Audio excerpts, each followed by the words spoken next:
Welcome to the Lean Blog Podcast. Visit our website at www.leanblog.org. Now, here's your host, Marc Graben. Hi, this is Marc Graben. Welcome to episode 333 of the podcast. It is February 20th, 2019. My guests today are a father and son. They are Jean-Marc Legentil and Marc-Olivier Legentil. They are lean consultants from Montreal, Quebec, Canada. They work together in the firm Bell-Nordic Consulting. I've had the pleasure of meeting both of them on numerous trips to Montreal over recent years, and I was really happy to hear that they were part of the team that created the latest book in the excellent Memory Jogger series of books. This has been a series from Goal QPC that's been around a couple of decades now. And the most recent book that they contributed to is the Toyota Kata Memory Jogger. So I hope you'll enjoy our conversation here today about Toyota Kata, improvement, leadership, and much, much more. So if you want to find links to get the book or learn more about our guests and their firm, you can go to leanblog.org/333. Well, I'd like to welcome both of our guests here today on the podcast. First, Jean-Marc, thank you for joining us. Hello, Marc. Thank you for inviting us. And Marc-Olivier, I guess I should also say bonjour. So not just hello. Enchanté. And we've about tapped out the extent of that's most of my French. So thank you for doing this in English with us today. Jean-Marc, we'll let you both tell a little bit about your background. And I always like to ask guests just for introductions and a baseline. How did you get introduced to Lean within the context of your career? Well, actually, I worked with Johnson & Johnson and Abbott Laboratories for 15 years as different position in supervisor, production manager, plant manager, and VP operation. And I guess continuous improvement was very, very big within those two companies. Even, back in the time, we were calling that total quality management and all the period where we were like looking for what the Japanese were doing so fantastically. And I guess I was involved with AME after, and I had the Quebec chapter for AME, and I was on the board for the Canada chapter. So it has been a little while since I was introduced to continuous improvement, and I saw over the year the changes in the vocabulary and the deepening and the understanding of what continuous improvement is. So I guess I read the Lean Thinking and the Machine That Changed the World probably the same year it was published. So it has been a little while and a fun journey. Yeah, it's a fun journey, an interesting journey, and you're now working as a consultant after that time in direct operational leadership roles, correct? So after these time with Johnson & Johnson and Abbott, I started my consulting firm. I trained people at university, also public seminars, one with an engineering school, one with management school, and I was consulting to, and I am still consulting to management. We give training, green belt, black belt, problem solving, and also we do project. We're more into the coaching and support, more like Kaizen event way, where we coach people to do that. So I'm doing that for the last many, many years.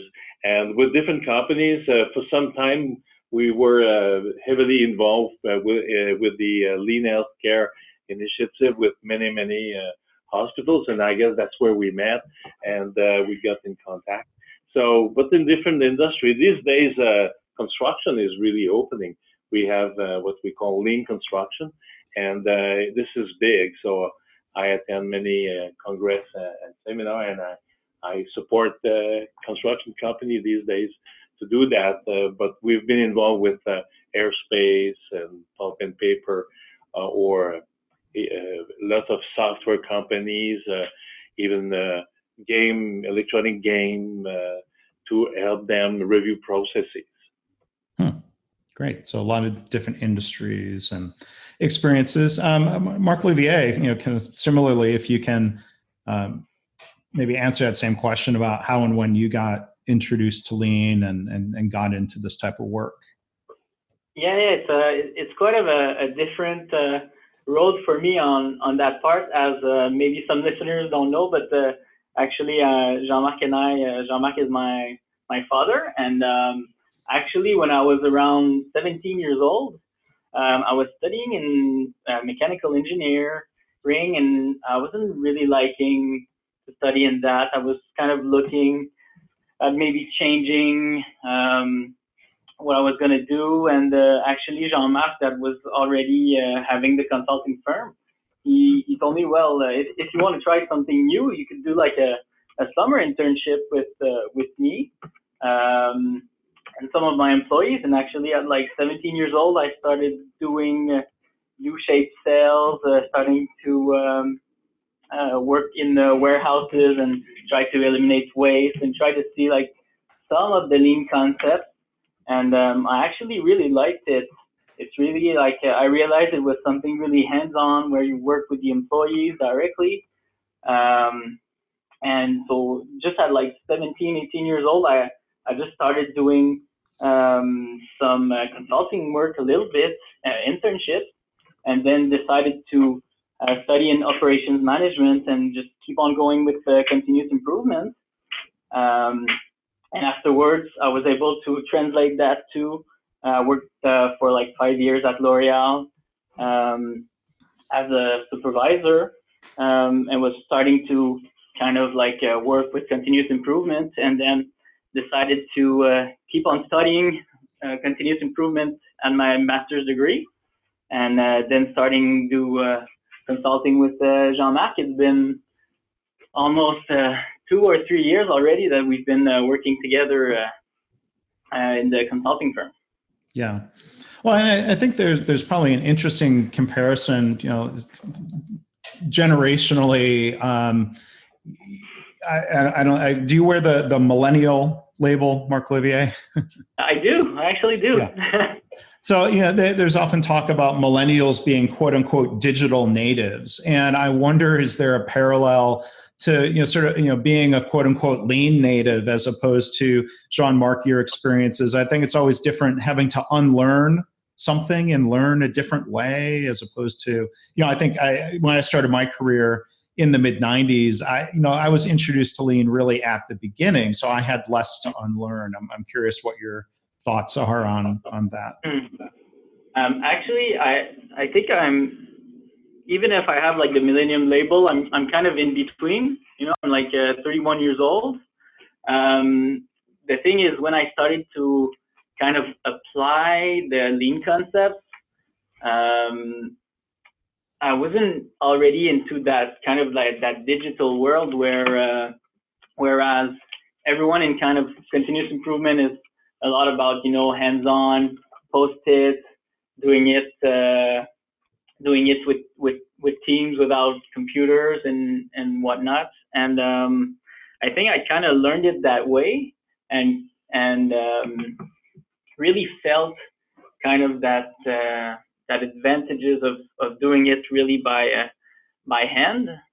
I think it just stuck, and I think I'm more into like post-it writing things down than really digital.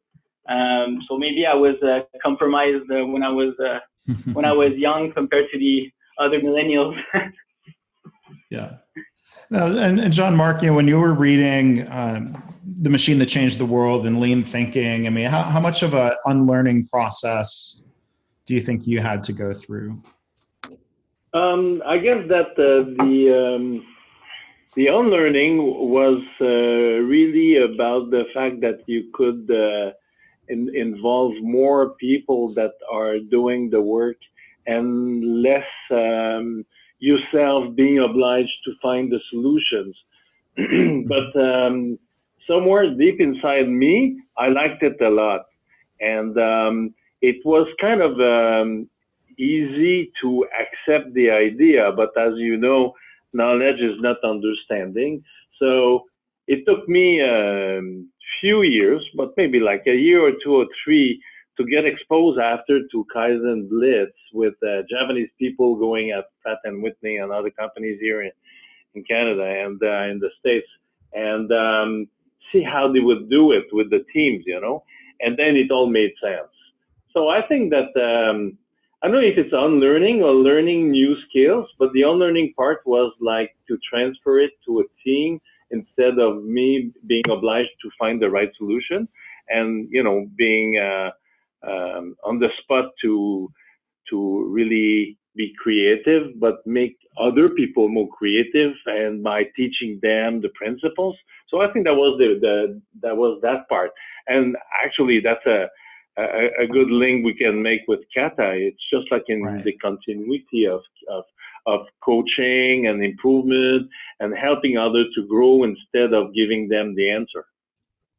Yeah, absolutely. And yeah, that would be a good transition to the Toyota Kata topic. But one thing I want to mention before we get into that, I think this phrase "unlearning" is on my mind because in a couple of days I'll be recording a podcast with Barry O'Reilly, who has published a book called Unlearn. And as I've been reading that book, it makes me think about developing new habits, whether it's Lean, Kaizen, Toyota Katas, all about habits and routines. And it's not just learning the new thing, but it's unlearning the old approach. Like you were saying, Jean-Marc, the old mindset is, well, I need to have the answers. I'm the boss. I'm the expert, as opposed to helping and facilitating others. So I think that's a book and a podcast that you'll both, I think all the listeners will enjoy as well. But bringing it back to Toyota Kata, Jean-Marc, how did you get introduced to this approach? You mentioned a couple of minutes ago that vocabulary changes over time, understanding changes over time. I think Toyota Kata kind of brings both opportunities for different language and different understanding. So can you tell a little bit of your own personal Toyota Kata story? Sure. It was funny because I teach classes with my friend Sylvain Landry, and he's very involved into lean healthcare. Sylvain very well as well. And Sylvain kept banging my head with, you have to see what is about Toyota Kata. It's fantastic. And he dragged me to Sigma Point in Ontario, where these guys were doing fantastic stuff with coaching, improvement on the floor. And they were all like Toyota Caters, or, they were doing it and they had a great performance and a lot of involvement for the team and the managers, and the turnaround rate for the employees and for the supervisor and for the managers was really, really low. And because we got it after a little while, but we got it that people were growing. So they were growing like on a daily basis, on a weekly basis. And if you want to keep your people, you have to make them grow and be better and succeed. And it was like, okay, but what's going on there? And then I started to obviously read the book, and Sylvain and I, we decided to organize a symposium on the subject. So we called many companies around, and we tried to find who were doing Toyota Kata, and around like 50 miles around, and it was not possible. So we got like 100 miles around, and then it was not possible. So we like really extended, and we finally found many people, organized a symposium, make visit, and 300 people showed up, and wow, that was it. There was something. So we met with Mike Rother. We went to the first and second and third symposium about Toyota Kata, and it all started like that, just like one university professor telling me, you got to do this, you got to see this, and visiting someone who was doing and doing and it. Sigma Point's a manufacturing company, correct?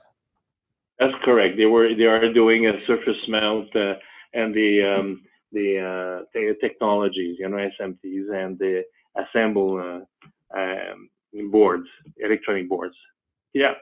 So these guys were, and it was funny because the guy over there it was introduced to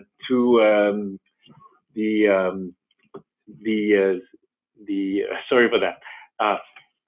The guy at Sigma Point, they met a guy from Tulsa Tubing in an airplane, and they didn't know each other, and they were talking, and then it happened that both were working in manufacturing. One was the president, he was kind of a VP, and they talked and they said, well, you got to see what is the Toyota Kata is all about. So the guy from Sigma Point, Stefan, bought the book right away on Brad Frank, the advice. And that's how Stefan started. It just started like by reading the book, and that's what we visited, and we were very impressed. So it was funny to see that it was like a conversation of someone, intimate conversation, business intimate conversation, that lead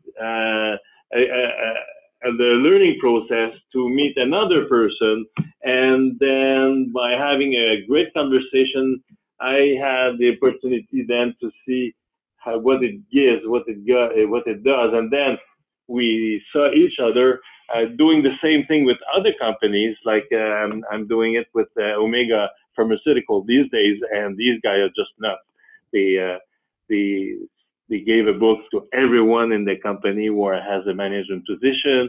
In 6 months they have 6 storyboards, and they are leading the company on different levels. So that's how I started to get to know. It's because I was introduced by a friend. Yeah, and if this podcast for some of the listeners, this may be, an introduction from a friend or a new friend about Toyota Kata. I know there's a lot of listeners who are learning and practicing this methodology. There might be some who have heard about it but don't really know what it is. So, what would be your elevator speech description of Toyota Kata for somebody who's probably already familiar with Lean and Kaizen and continuous improvement more generally? Yeah, the elevator pitch is a very good question, Mark, because I changed it like every year as I was knowing it a bit better, and then as I was like doing it more, and then as I was writing about it did change. And so I guess I was changing, that's what happened to young people like me, is you change over time. Well, hopefully we're all learning, yeah. Exactly. So I guess actually my elevator pitch, I try to really keep it like only a few stories long. So like maybe 20 seconds or something like that. I tell them that Kata is about improvement and coaching, and it's about how you could make a person that is responsible for an area or a project or an issue take advantage of coaching by doing it themselves. And the Kata is spread over 2 points that are key. One is the improvement Kata, so how you solve the problem and how you do that. And the coaching Kata is the relationship with the coach and the person, the improver, the person that does the change. So it's about having the person who is doing the improvement being a better improver, and about the coach being a better person, a better coach. So Kata has that 2 dimension, improvement and coaching. So that would be my first step in this elevator pitch. Yes, there's our first elevator ride. Um, so in the Memory Jogger book, you talk a little bit about terminology, and the person being coached, you refer to them as the quote unquote improver instead of the term learner. Can you talk a little bit about why you think that's coming back again to changes in vocabulary? Why do you think that's a better word to use? Yeah, it's a great question, and actually there's a third author of the Toyota Kata Memory Jogger that isn't here, but we have our friend Thilo Schwartz that we wrote the book with too. That is our German friend that wrote the book with us, and he's kind of the person that brought it up at first, and we started discussing about, are we using learner or improver, and I think the main objective of using improver instead of learner is just letting people know that even as a coach, really Toyota Kata is about two routines, right? The improvement Kata routines and the coaching Kata. And as a coach, you still always learn using we'll probably talk about like the 5 questions and kind of the coaching routine later on in the podcast, but it's still a learning routine for the coach as well as what we would say like the learner. And we wanted to make sure that we had the distinction of saying that even the coach is already and is also learning to coach and to become a better coach. So we tried to kind of like find a different word to express what a learner would be. And I think the improver was kind of like the terminology that we found that was able to just be sure that, as an improver and as a coach, you're always learning using these different routines. Yeah, and I think that's a great thing to emphasize, kind of in the spirit of personal continuous improvement, or this is where I think there's parallels, even if the terminology is a little bit different.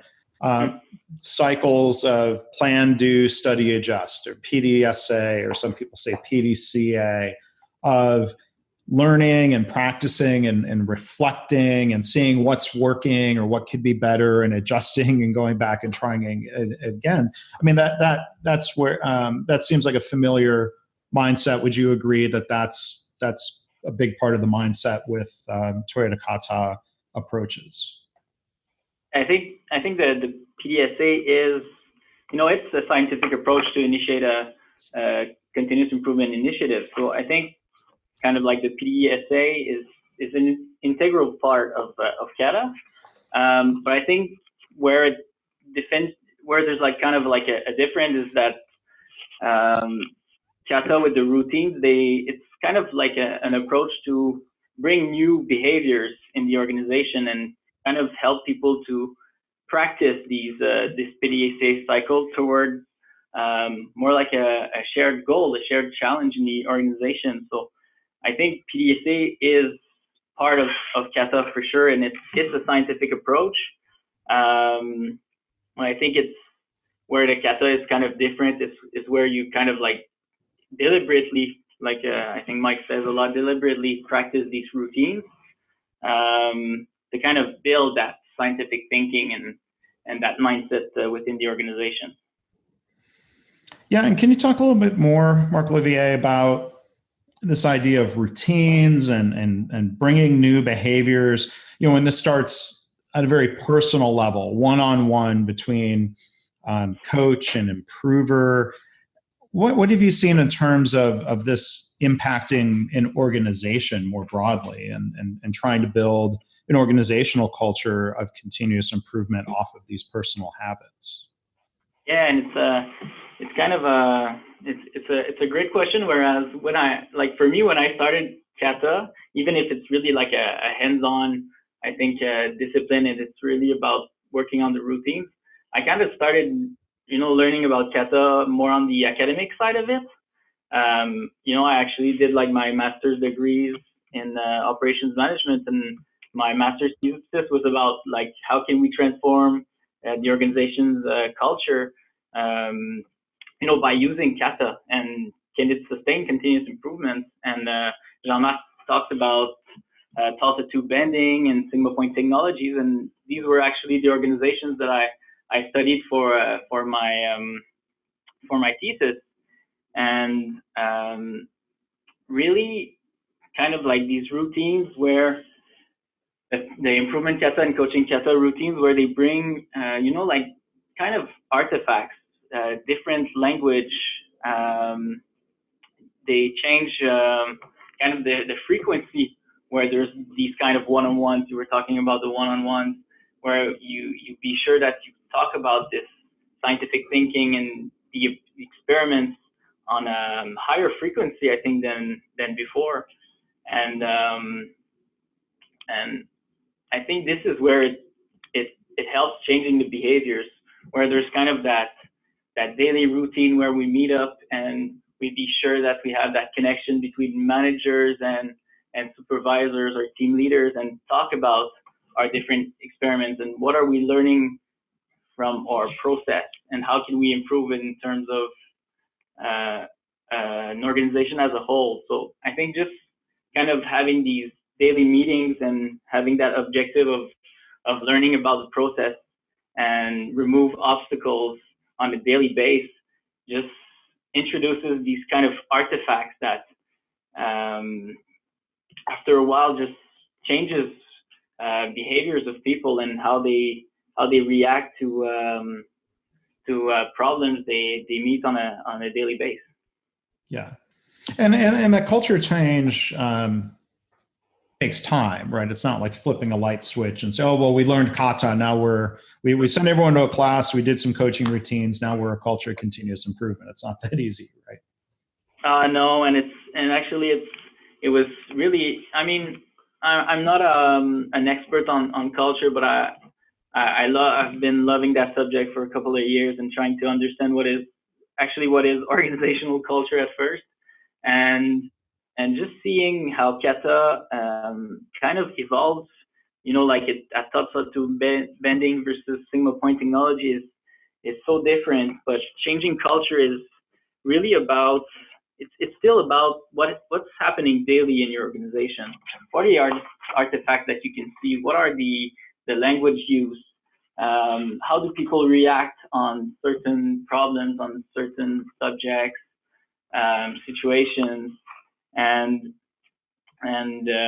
this is where kind of like using the routines or the starter katas is really important, where it takes time and you need to kind of like, it needs to be embedded in the organization, the different ways of talking about problems or obstacles for it to kind of change the culture. And even after a while, it's going to evolve differently in different organizations for sure.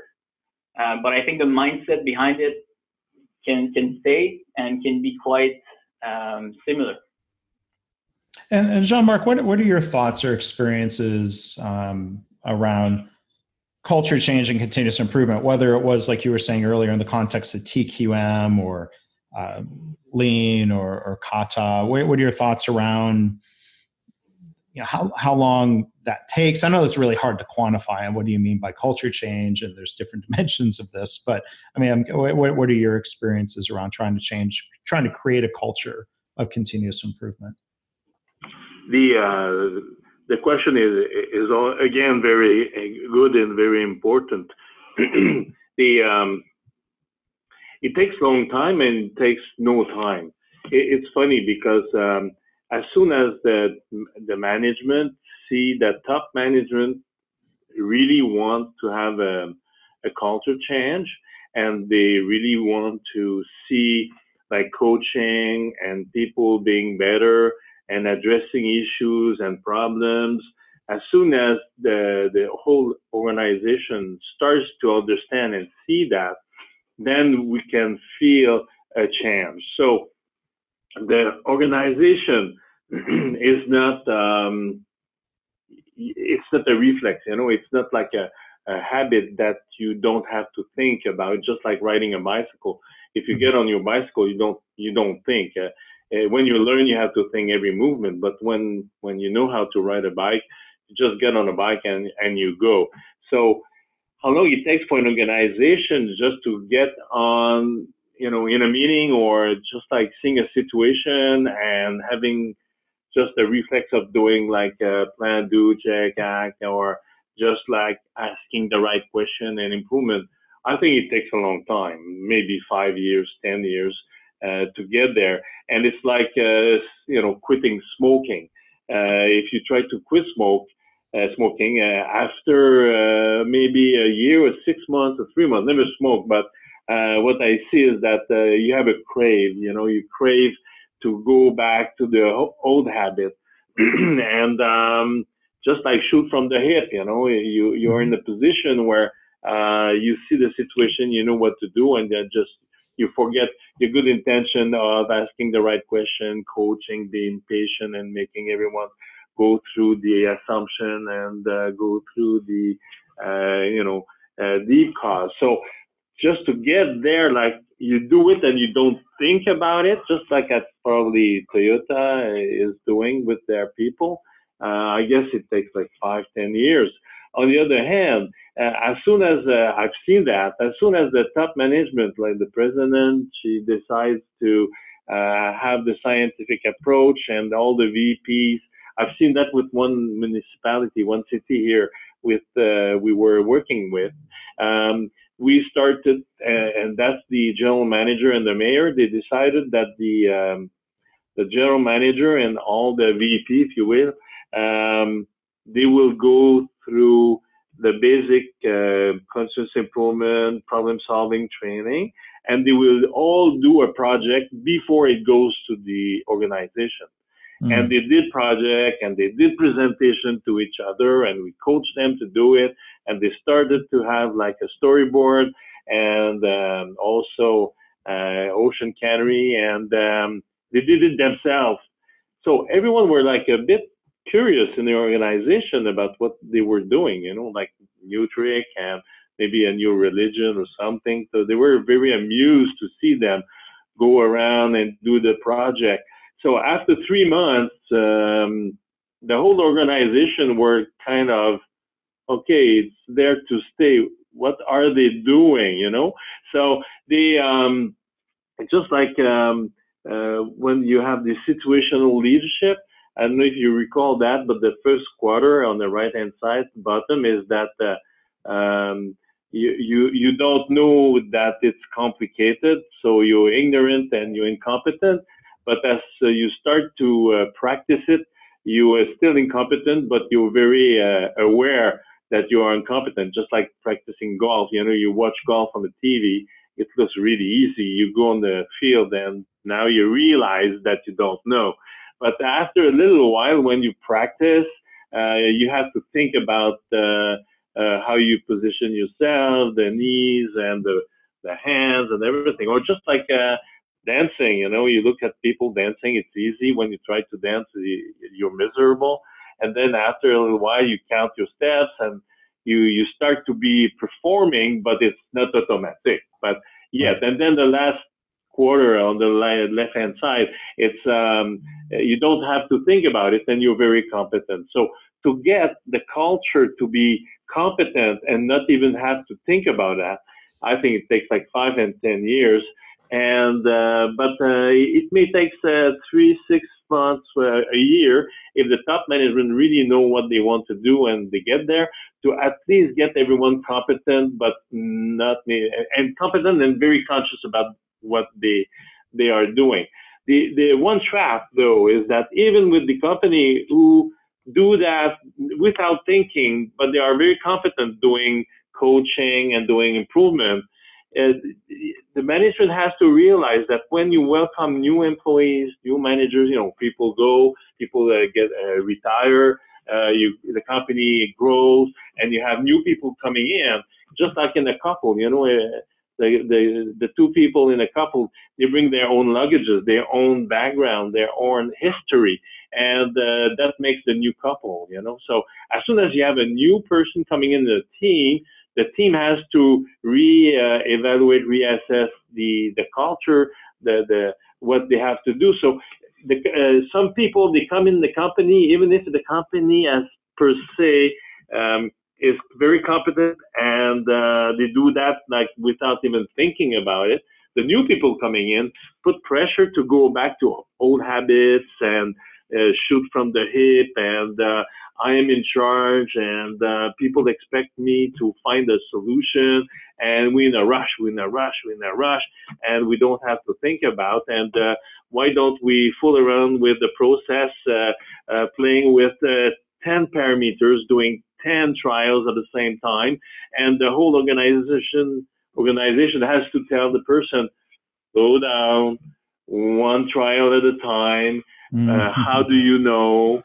What is the impact? And then you make the new people go through the situational leadership 4 steps, and that eventually they will get to very conscious, very competent, but to get to be very competent and not having to think about it, it takes time, and it's always at risk. Well, and there's a difference as part of the culture and mindset change. A couple of minutes ago, you said, they expect me to find the solution. So there's this idea of, searching, experimenting, getting in the new frontier of knowledge, and it's through Kata cycles and PDSA cycles, versus a lot of organizations expect people to know the answer. We talk about it and like, oh, that sounds good. That sounds like the answer. And then it seems like life gets oriented around proving that hypothesis, which is not really good science, right? If people are sort of stubborn and say, well, I know that's the answer, I'm going to go implement that, and I'm going to plow forward no matter what. A lot of organizations have that old habit of saying, oh, well, we know the answer, or even they might say we found the answer in a very definitive, non-iterative way, right? Exactly. Yeah, for sure. It's it's always hard to go from changes by experience, feelings, assumptions that people have, or kind of like you said, they know the answer, and it's always more kind of reassuring. We're talking about culture, but it's reassuring to have kind of a plan and know what we need to do, and just kind of like go through this action list and try to thrive with that, compared to kind of like experiment, maybe accept that you will sometimes fail during experiments, but kind of like learning is the objective. I think it's rare at the beginning that they tend to have kind of that main objective of learning besides having the objective of performance in a kind of short-term manner. So I think that's the way it's really, when we talk about culture, it's really uncomfortable to change our behaviors and our way of thinking and our way of working daily. So for sure, that's one thing that is, I think, super difficult. It's difficult to accept that we can fail doing experiments, and we need to take time and not necessarily just bring on a big action list and just try to go through it as fast as possible just to perform. Yeah. So one other thing I wanted to ask, I'll bring it back to Jean-Marc.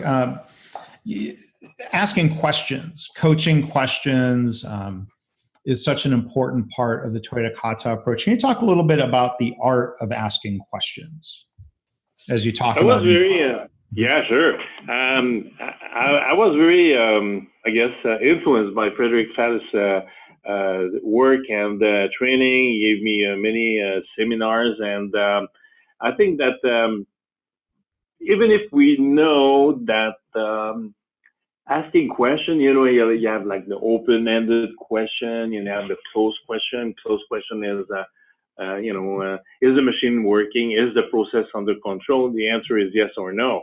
And the open question is how the process is performing today is very open-ended question.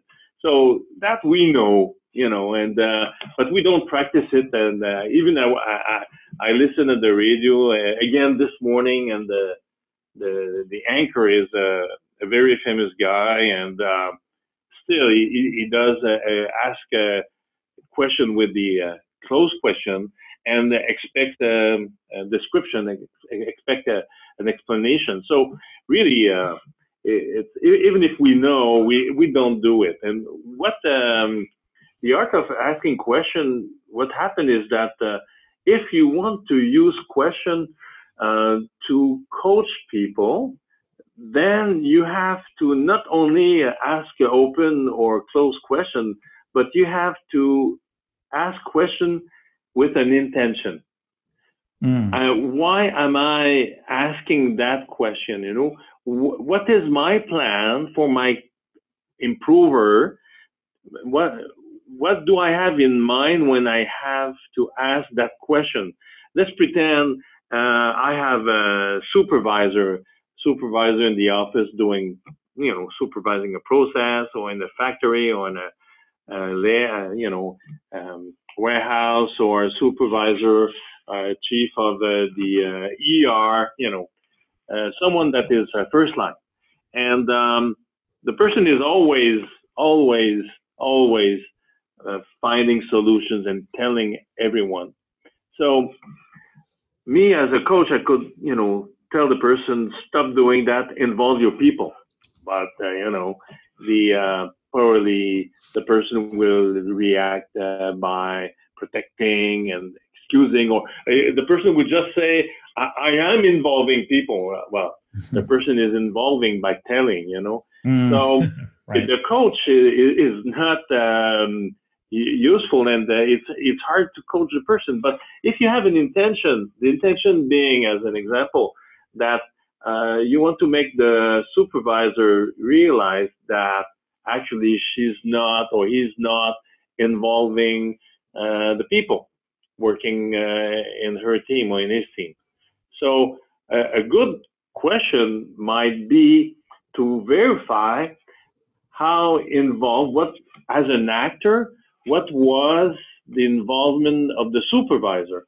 So a good question could be for the coach to ask, what was your involvement in the situation?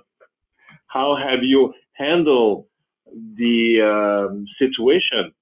And the person will have to explain. I'm doing it really short and briefly, but the person has to explain what was his or her involvement in the process. Let's say the person says, I told everyone to clean up the area. Okay. So the involvement was to tell. So after the coach may want to ask other questions to make the person realize that just telling is not making the team reflect, or the team understand how come the area went again dirty or misplaced, and what could be done so the place will be tidy at all times, just like 5S.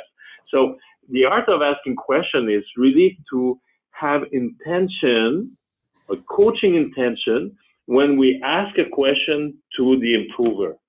And it takes some practice. In the memory jogger, we have a chapter on that, and we have like a full section where we explain what kind of posture you could have when you coach someone. You could be asking the person as an actor what the person was, how the person was involved. Maybe as an observer, what the person has seen. Maybe introspect how the person felt about it. And the thinker is just a meta process, like you want to know how the person came up with the decision. Like when you tell them, when you say something like that, when you say this is the target condition, what are you saying? Or when developing the target condition, what were you thinking of? Something like that. So you want to help the person share the thinking process. Maybe the improver don't have a thinking process and does it automatically. So the coach wants to make the person realize that he or she is using automatic answers and not reflecting on the situation. So Socrates said that if you you have the right question, you actually have the right answers. So you don't need as a coach to have all the answer. You need to have all the good questions. And I think also it's kind of a relief for the management, because if you need to have all the answers, it puts you in great stress. And actually, as a consultant, whether you are an internal consultant or outside consultant, sometimes they expect, tell me what to do. And I always tell them, when you ask me to tell you what to do, what are you asking me, or what are you telling me? And I just like bounced back the question to them and said, well, we are lost and we don't know what to do, so we expect that someone has the answer, and you're a great and you're a top-notch person, so tell us what to do, what's wrong. And they just want a magic wand, and magic wand, except on in films, it doesn't really exist. So I guess the art of asking questions is really to be a better coach, and understanding that you have to make everyone responsible for the work they have to do. And when you coach someone, you have to have an intention. So really, like in short, but I think the art of asking questions is to be a better coach. Well, and you remind me of something that John Toussaint, Dr. Toussaint was the CEO at ThedaCare. He's now, the CEO at Catalysis, a great lean healthcare advocate. And I wanted to pull up the quote and read it to you, because this will sound very familiar. He said in part, as a leader, quote, "No one person has all the answers. However, in humility demands that we recognize this. In humility, there is great freedom. We can stop pretending to know everything," which is, that's I think something I've seen more and more leaders come to realize. They don't need to have all the answers. So and maybe I could ask Marc for 1 second that what we say in the community of the Castiology, the people who are trying to be better at the art of asking questions, is the person asking the question is the person in control.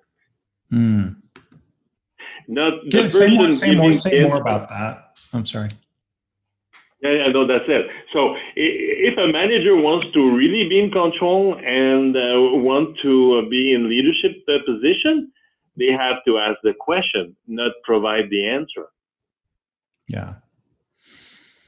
So as we wrap up here, I want to let you talk a little bit more about the memory jogger. And again, it's called the Toyota Kata memory jogger. It's the latest in a really excellent line of memory jogger books from Goal QPC. Can you talk a little bit about the book and the intended audience? I mean, does the name memory jogger imply that this is a great book for somebody who maybe read Mike Rother's book a few years ago, has practiced kata, wants something they can keep in their pocket, or what are different ways people would use this memory jogger book? The memory jogger is really a tool that if you have read the Toyota Kata book and you want to have more like a tool that help you recall what kind of a question, or what at this step, what to do, or what is the right graph to calculate the exit cycle. Really, it's kind of how to call that, cheat sheet.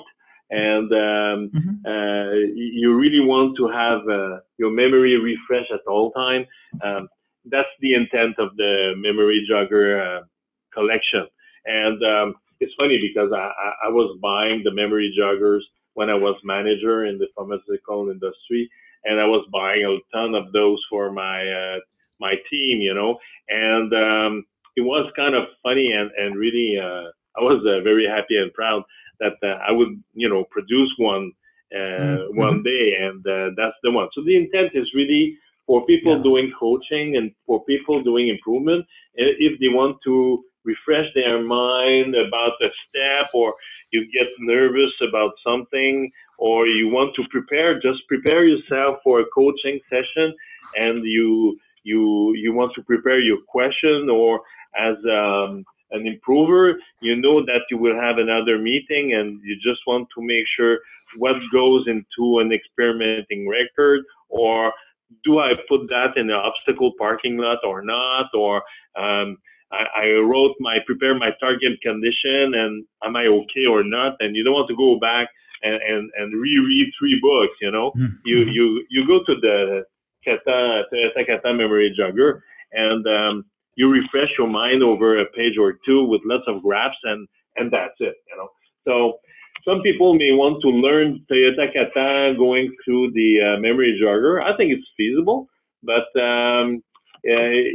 I guess it is useful if you have some experience with improvement A3, or if you have some experience in conscious improvement. And the target is really for managers and consultants, internal consultants that are doing improvement.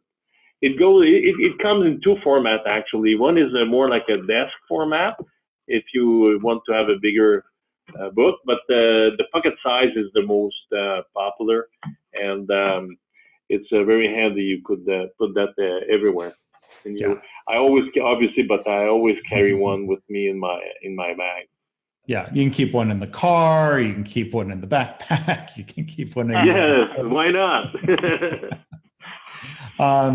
Well, so thank you for sharing some of your thoughts and experiences here. Maybe I can put you on the spot with sort of just a final thought that you might want to share with the audience. Marc-Olivier, how about we'll start with you and then come back to Jean-Marc. Do you have kind of final thought? Yeah, sure. I would say practice, have a coach, be a coach, and honestly, and I think that's one of the great things with the memory jogger. On a coaching note, take time to think about the answer of the improver, and you know, a silence is not an issue. It's better to like kind of observe, take time to think, and be sure of the intention behind your next question. Great. Jean-Marc, kind of final thought or tip to end it on. Well, there's 2 things I would say. The first one is I meet people that are uneasy, shy. They may think that they look full, asking always the 5 questions in the same order, and they have to go beyond that, because the question is just the agenda of a meeting. It's just an agenda, a good way to a good checklist, you know. Airplane pilot is not shy to go through the checklist every time they take off or they land. And they're not shy about that, because it's their best friend. And you don't make mistakes, like, or you reduce the events of mistakes like that. So I guess it's one thing that, you know, don't be shy about that, and use it. And the last thing I would tell you is that one thing that really helped me over time is that when I meet organization, when I meet teams or managers, I always use the 5 questions, but I don't tell them. I ask them, you know, what is your vision, and what is your next target condition, and where are you at now? What is the actual condition, and what are your obstacles, by the way, these days, you know, and which one you pick, and how do you know it's an obstacle? And then I ask them, what is your next step? What is your next initiative, you know, to overcome that? And oh, by the way, what do you expect from that experience, you know, or that project, and how you will measure it, and when can you show? When can we go and see the result, you know? And have you done other experience before? And what did you expect? Have you had a measure? What kind of measure you have? And what happened? What have you learned from that? So I could facilitate an hour or 2 or 3 meetings with people just with that structure that I have in mind. I didn't read my cue cards. I knew them by heart. So it changed a lot my practice. And I could say that at the end of the meeting, I gave them cue cards, the 5-question card, plastic. And I said, I just want to let you know that my session today was organized around the 5 questions. And you didn't notice, but it made sense, and we came to the solution because we were disciplined, because I had an agenda, and because we stick to the script, and then it helps to sell the idea. So I guess we have to lead by example. Well, and thank you for that, and I think I appreciate you sharing the parallel. To airline pilots, maybe surgeons who are really disciplined about using checklists. That there's no shame in using a checklist. That a checklist is not a replacement for creativity and leadership, and it's a framework and a structure to work within. And that's one thing that has always been appealing to me about Toyota Kata. So that's so correct. That's so correct. Right, so follow through on the commitment to give you the last word there. I guess as the host, I get the last thank you and wrap up here. But thank you both, Jean-Marc and Marc-Olivier. It's great talking to you here on the podcast. I hope we'll have a chance to cross paths again in person as we have before. So thank you again for being here. Thank you, Marc, for inviting us. This is quite a great time, a good way to meet again. Thank you so much. Yeah, that was fun. Okay. All right. Take care and keep warm up there. Thanks. Thanks for listening. This has been the Lean Blog Podcast. For Lean news and commentary updated daily, visit www.leanblog.org. If you have any questions or comments about this podcast, email Marc at leanpodcast@gmail.com.